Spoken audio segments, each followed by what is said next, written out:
Okay, everybody. Well, you've spent a lot of time solving mazes that I made, and now it's your turn to make a maze. And we're going to change it up just a little bit. We've got a familiar layout here, but we're going to do a Pac-Man theme. So your hero this time is going to be a Pac-Man. His target is going to be to get to the cherries, and he's still got one portal entrance and two portal exits.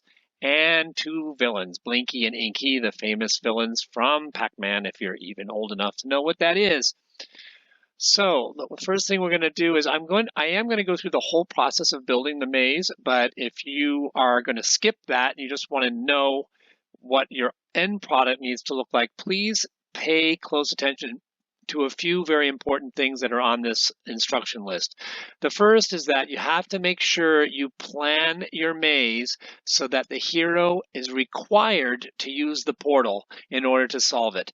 If he can bypass the portal, if you can code him so he just goes around the portal, you will not get full credit for the maze.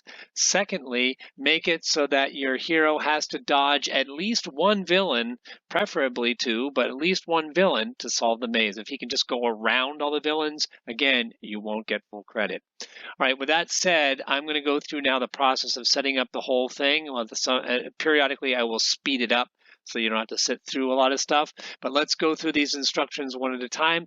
The first thing says remix. So I'm remixing and making a copy of this template in my own account. Then I'm going to rename it, and I'm going to call it Mr. Todd's Awesome Maze. Okay.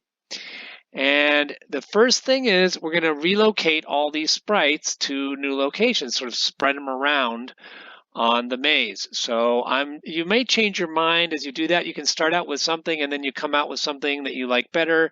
But I'm just going to go, let's see, I'll put this one here. I'm going to have the starting for him to be here. And I'll have the cherry end be 3, 4, 5, 6, 7, and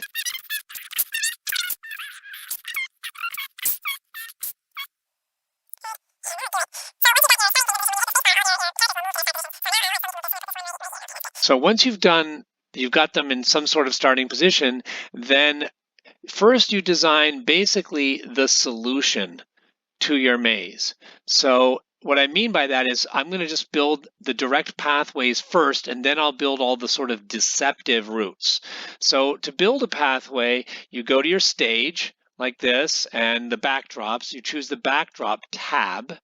I've got your maze right here, and then you're going to decide on a color that you want your pathway to be. Now, your pathway can be any color you want. The only one it can't be is black, because black is the color of the walls. So pick any color, or you can have multiple colors if you want. You don't want to just use one color, but pick a color that you want to use. So I'm going to pick this, I don't know, let me see, let's go with blue. Okay, so this is going to be the color of my maze. So the first thing I'm going to do is design the solution. So like I said, he's got to go through the portal. So I'm going to first make a path directly to the portal. So you pick your color and you click on the bucket to fill in, and then you click in the middle of the squares. That's kind of important. Don't ever make a mistake and click on the line, because then you'll color the line and mess things up. So click in the middle of the squares. So I'm going to design the pathway first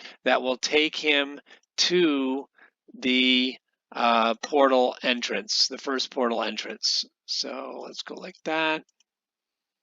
And that'll get him to the portal entrance. Then I know he's got to come out of A or B and get to the cherries. So I'm going to make a route from B to get to the cherry.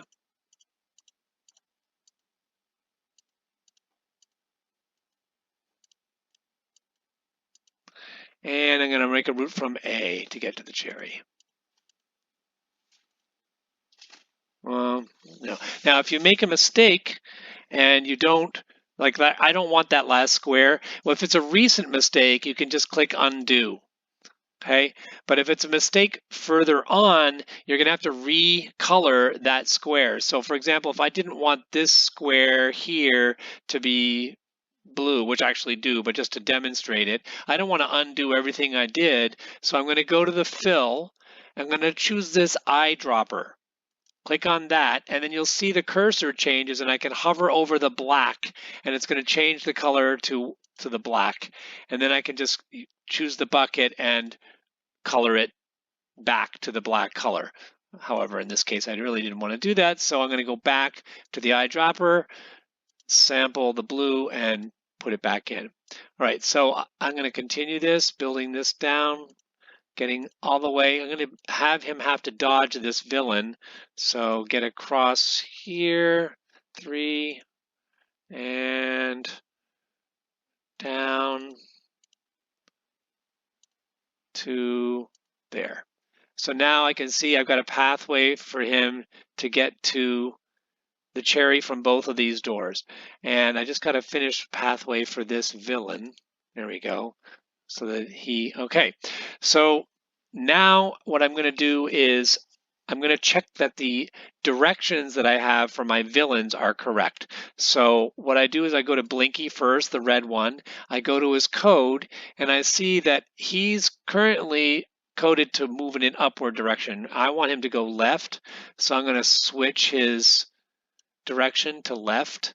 And Inky, he is going up, so I want to switch this from left to up. There we go. And now I'm going to test it out. Okay, that looks pretty good. So I'm going to have to build some safe zones here for my my hero to hide from Inky, because he's going to be, and otherwise going to run into him. So I'm going to build a couple of those. And I'll put one here, and one here, and one here. Okay, that should do it. And that is about all I need to do. So now all I want to do is solve my maze. So I'm going to do that in the background, and I will come back to you after I have solved my maze.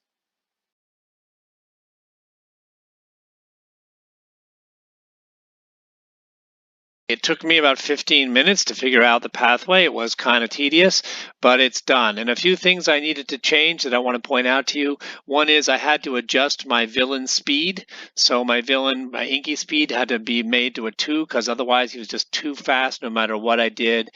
And I had to change my Blinky speed. Actually, Blinky should have been, that'll be fine, on 3. So now that I've done that, I'm going to run the test twice. So let's just do it. Or actually, I want to run it until I've seen him come out of both. So now I see that it works out of B.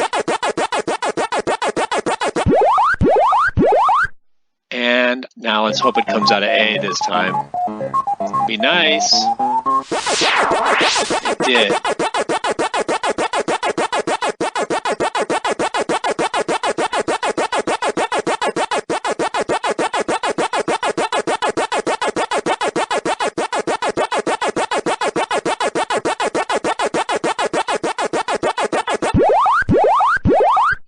Okay, so that's great. There's only one, the maze is essentially done now, but there's one other requirement that I want to make sure everyone can see here, and that is that I shouldn't have this much black. The maze is too simple looking.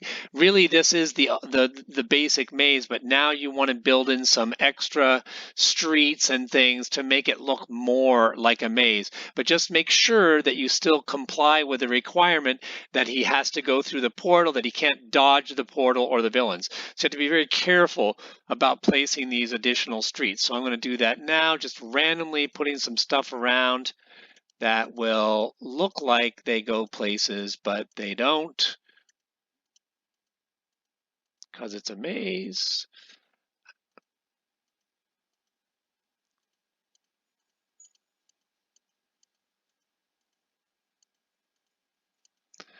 And as I said, you want to have less than half of it be black when you're done. So now this maze is ready to be turned in.